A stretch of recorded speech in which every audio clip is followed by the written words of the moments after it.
My guest today for the one-on-one series is truly an incredible person who is going to share with you a success story that I don't know if you're going to believe, but it is true because he has started from ground zero, that's naught, just over 2 years ago. And in this 12-month cycle, he's on track to write 300 deals with his business partner in Gippsland, Victoria. His business is one agency, country to coast, and it is my very great pleasure to welcome Dean Macfarlane today to share with you how he did it.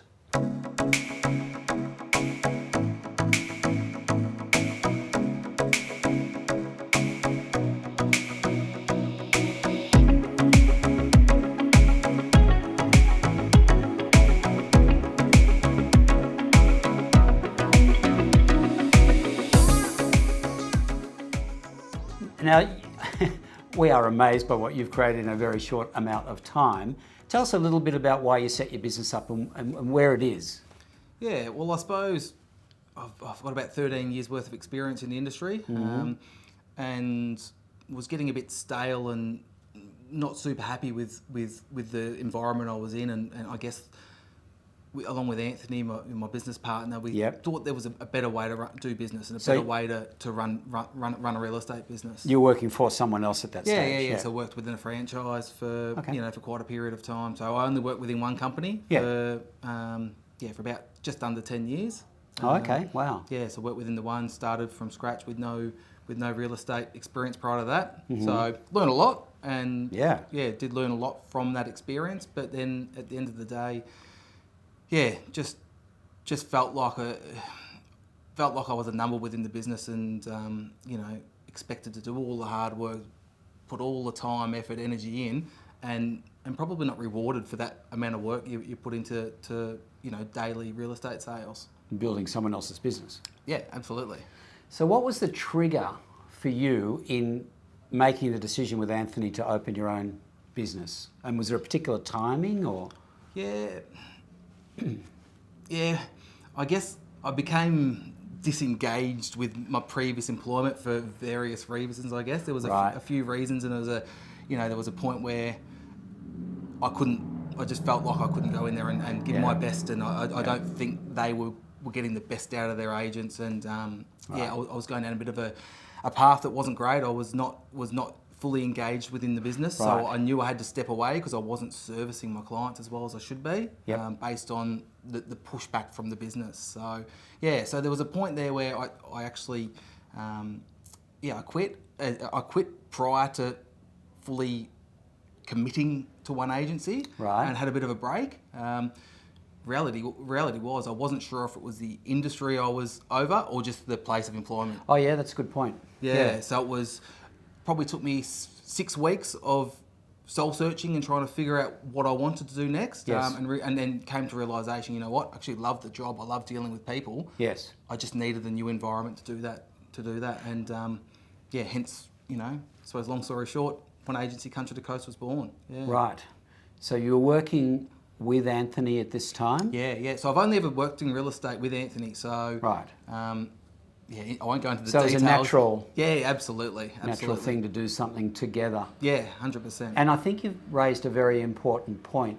People do get disenchanted within the industry and don't really know why. Yep. And what I've observed, and I'm not here today to talk about one agency, but what I have observed is that when we put people into their own enterprises, they do tend to flourish. It was just that they were in the wrong environment. And of course, you're now being amply rewarded as well. I mean, we were just talking a second ago. I cannot believe in 2.5 years how you have grown that business. Could you just outline for people watching today, like, the deals you were saying in the first year and where you are today and what you're expecting? Yep. So started off year one, obviously just new business, started from scratch. My previous employer owned my phone. Oh no! So I had to start with a new phone number. So it wasn't just an immediate, day one up and running 100%. No. It actually took a bit of time. Yeah, absolutely. So year number one was. And when was that? 2019. So July 2019 was when we started. July 2019. Yep. So COVID's just about to hit us. Yeah, so just pre-COVID. So yeah, absolutely. So what timing? Yeah, absolutely. some ways a blessing in disguise though, as far as the whole COVID thing. We don't have an office, we work from home. And all but your COVID staff? became normal, so all our staff now. So originally, at the start, it was basically just me for a minute, and then Anthony, and then from there we've got 3 other sales agents and 1 person running an administrator doing all our back end stuff, our trust accounting and whatnot. So was it difficult recruiting 3 more agents, or did you find that they were drawn to do what you were doing because you started to go so well? Yeah, absolutely. I think the first conversation we had with the agents that came on were just over 6 months in, probably 7 months in. I just started to get some real momentum. So, it's hard to go back and start from scratch. Literally the first 3 months, you don't have any settlement, so you've got no, you maybe sold 1 the first month, and then built from there towards, year 1 we ended up doing, I ended up doing about 45, I think, settled sales in year number 1. It was a give or take 45. That's not too shabby. Yep. Yeah, from scratch. So with a new number. But most of those came, with a new phone number. Most of those came in the back end of that year. Most of them come December onwards. Yep. So it was a really challenging first, I was down to my last dollar in the bank, sort of leading into that first, first Christmas. You've got to be brave. Yeah, absolutely. And you've got to believe in yourself, which clearly you do. Yeah.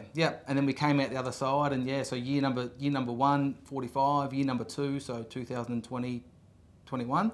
We did about 245 settled sales. Can you say that again? Yeah, 245 in our second year. My God. From 45 to 245. Yeah. But that was, as you said before, we had some natural progression with real estate agents coming on. Yes.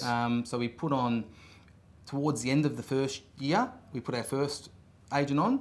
And then second one came on later that year. Yeah. And third one came on the following year. And hopefully this year we're on track. I suppose rolling year to date, I think we're around 280 sales. Rolling year to date, so that's March to March. Yeah. So hopefully we can sort of aim towards, goal is I suppose to get 300 this year is, I guess, our aim. Yeah. Okay. It's unreal. Could you have imagined that you'd be sitting here today, 2.5 years after starting your own business from scratch with a new phone number, that you would be saying 300 settled? No.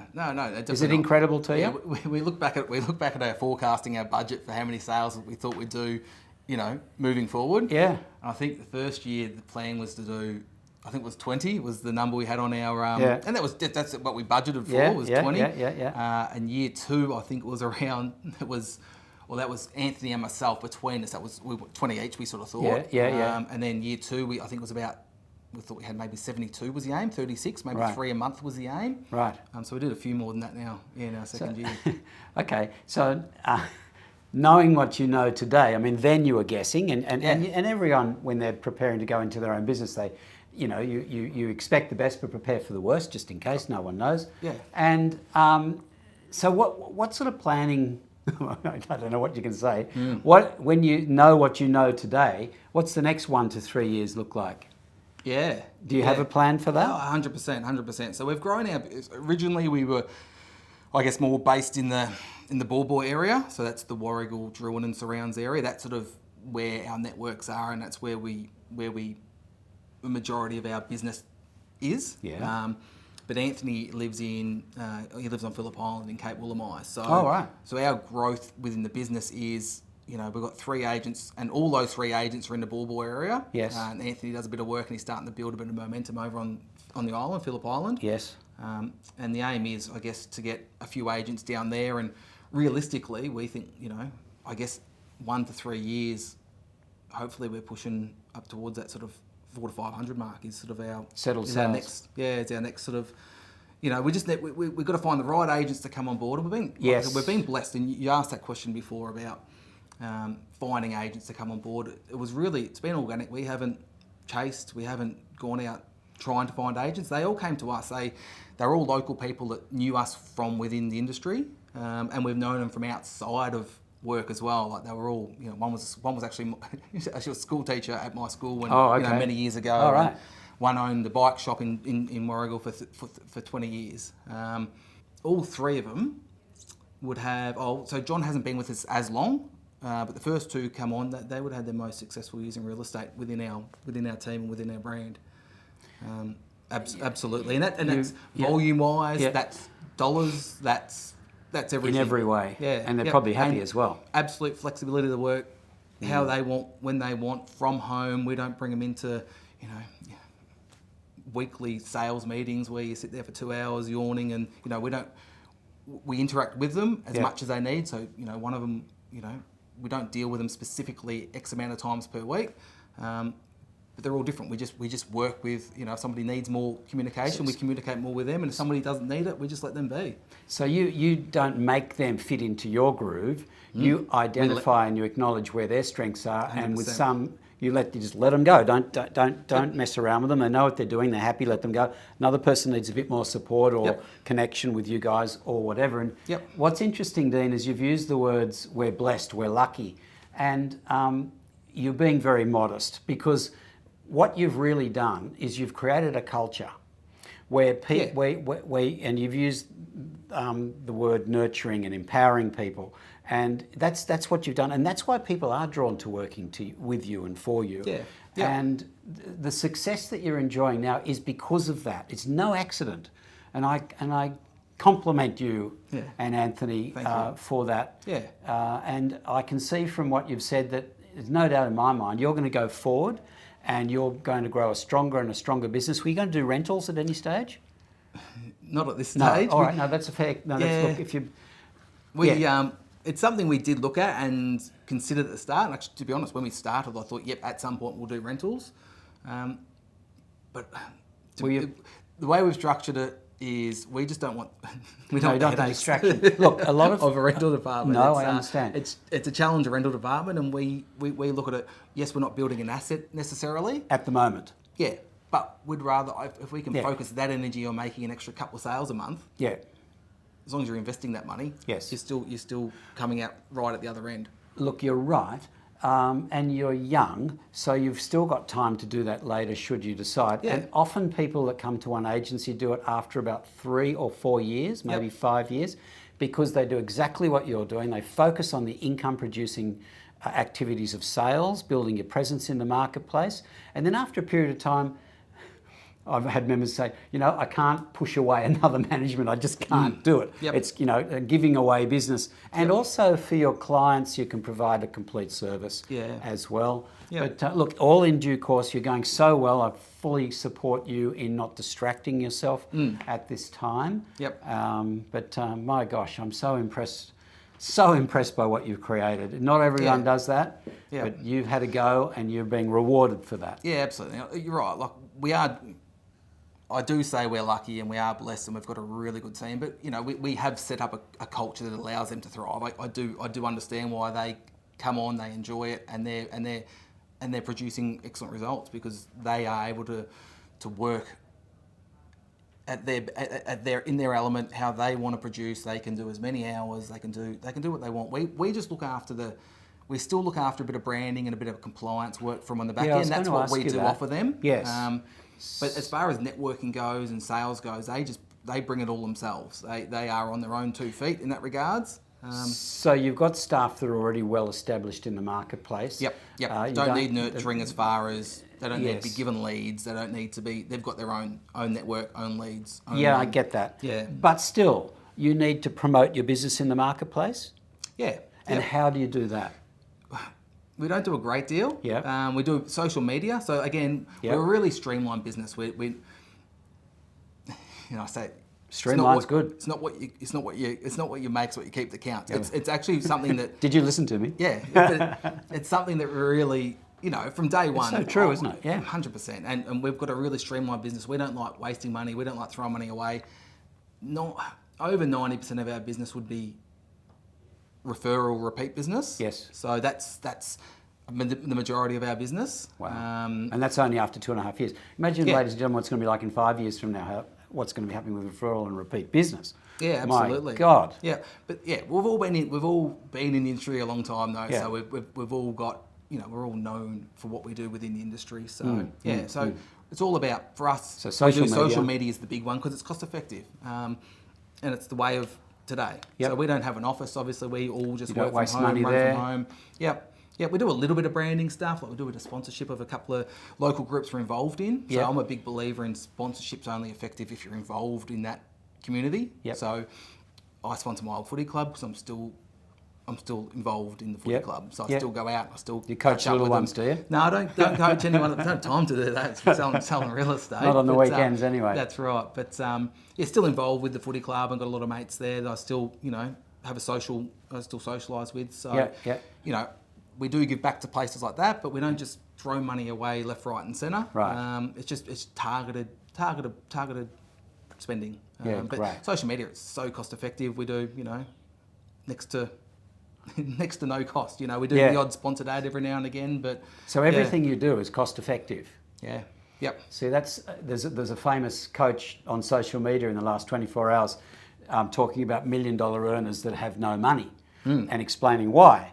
And it's definitely common in the industry for people to be earning a lot of money, but once you carve it all up with fee splits for some agents and all the rest of it, there's not a lot left. So you're the living, walking and breathing example of people that have opened a business, have kept your costs constrained, Yep. and so you've got, I'm thinking, a very healthy profit margin, because you don't need to report to us here at head office. Yep. So I don't know exactly what you make, but I know it's going to be good. Yeah. No, In fact, have you got any spare in there?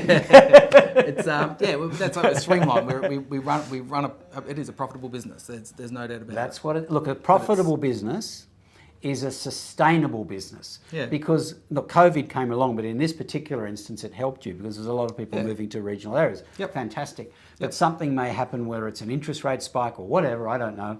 And if your business is very profitable and has a very healthy profit margin, you are always going to be able to survive. Yeah. And I applaud you for having that attitude to running your business. You're always going to be there. Yeah. And COVID hit us at it's the first month of COVID. I'll be honest, I was pretty scared. Petrified. I was I bet. very, very nervous. Yeah, and how's it going to hit us? Yeah, well, couldn't do any inspections. It went, the phone went dead for probably about 5 weeks. Then you thought, oh, hello, new business. Oh my God. 8 months in, but turned out to be, in some regards, for our business, based on being a home-based business, all working from home. Yeah, or virtual business as we call it. Yeah, virtual business. Yeah, absolutely. So our competitors, when we started, one of their major, lines against me was they don't have an office, they don't have multiple staff, they don't have, they don't have the foot traffic coming into their business. How did you counter that? If a vendor said COVID to helped you, us because they all started working from home as well, and they lost the ability to be able to use that against us. Oh, right. So it flipped. they were there saying So they had to don't have find an a new office. reason not Exactly. to use you. Yeah, And there wasn't one. No, that's right. Yeah, we still, and that's real estate. You always have your competitive edge versus, you need to use what you've got against your competitors, and that was one they tried to use at the start. But COVID, obviously Sorted COVID, the them out. market's gone crazy, but it also took away, it actually made one of what we thought was a strength, became a strength to the public as well. And a lot of your competitors, probably their staff are working remotely. So they're stuck with big commercial leases and things they can't get out of. Yep.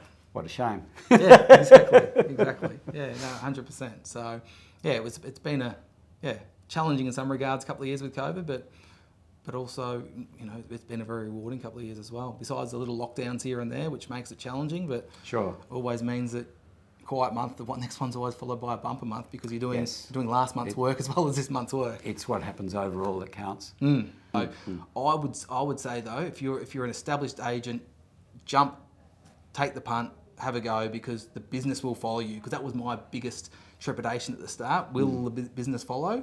And it clearly has. And that's everyone who's come across within our business. They've all come from other franchises in the area, and the business has followed them. People want a rapport with their agent, and they want to deal with someone they trust. And if you've got that, do it on your own. Go out and do it your own. Don't create someone else's business and make them, incredibly wealthy. Make yourself. Do it yourself. Make your own. I